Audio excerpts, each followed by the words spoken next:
Hello student, welcome back. आपका Sharma sir हाजिर हैं एक नया क्वेश्चन लेकर। चैप्टर आप लोग देख पा रहे हो, mathematics progression, very very important for CBSE and ICSE. Okay, आप लोग बनाइए जल्दी, सम टाइम पास मत करिए। ओके, तो चलिए आगे देखते हैं सम क्या है। बोला गया the n term of an AP is given by 5n-3। अगर है n टर्म तो then the sum of its first 5 terms क्या होगा? Sum of its 5 term. तो पद की बात है। सबसे पहले ये जो क्वेश्चन आपका दिया गया राइज हो रहा है, इसका एपी निकाल लीजिए।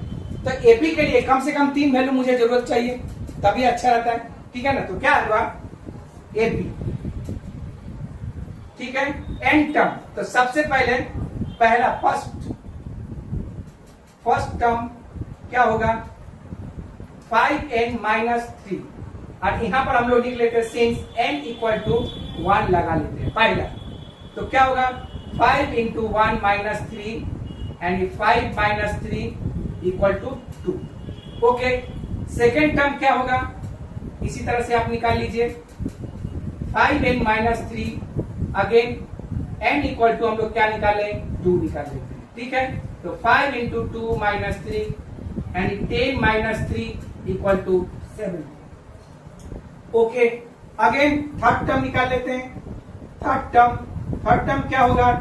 5n-3 since n equal to 3 ले लेते हैं। तो क्या होगा 5 into 3 minus 3, 5 3 या 15 minus 3 इक्वल टू 12। तो आपका first term, second term, third term 3 AP हो गया। तो क्वेश्चन क्या आपके पास आया? एक 2 हुआ और एक 7 है और एक 12 है। ओके, और इस तरह से चलता जाएगा। तो दोनों में डिफरेंस तो बाद में पता चल गया। जैसे भी सबका डिफरेंस 5 है, तो मतलब 5 टर्म्स यहाँ बोल देंगे। ओके, तो क्या होगा इसका मतलब? ए का वैल्यू क्या हो गया आपका 2 एंड डी का वैल्यू क्या हो जाएगा? 7-2 इक्वल टू 5। तो ए का वैल्यू भी निकल गया आपका, ए का भी निकल गया, डी का निकल गया। तो बोला क्या सम ऑफ दिस फर्स्ट टर्म। तो क्या होगा Sn equal to n/2 bracket में 2a plus n-1 d। Okay, जब भी आप लोग करिएगा सम को फॉर्मूला को लिख के करिएगा। इससे क्या होगा? फॉर्मूला आपको प्रैक्टिस हो जाएगा। मैंने आपको पहले बोला कि फॉर्मूला कभी लर्न मत करिएगा। फॉर्मूला करने के लिए, प्रैक्टिस करने के लिए, आप फॉर्मूला को याद रखने के लिए आपको सम बनाना चाहिए। सम बनाते समय फॉर्मूला को जरूर लिखिए। इससे क्या होगा? आपका फॉर्मूला कभी भी माइंड से जाएगा नहीं, हमेशा मेमोरी में रहेगा कि कौन सा फॉर्मूला कहाँ लगाना है, फट से आ जाएगा आपका। ठीक है, तो चलिए आगे देखते हैं। तो कितना टर्म बोला है? 5th term. तो 5/2 यानी यहाँ लिख लीजिए।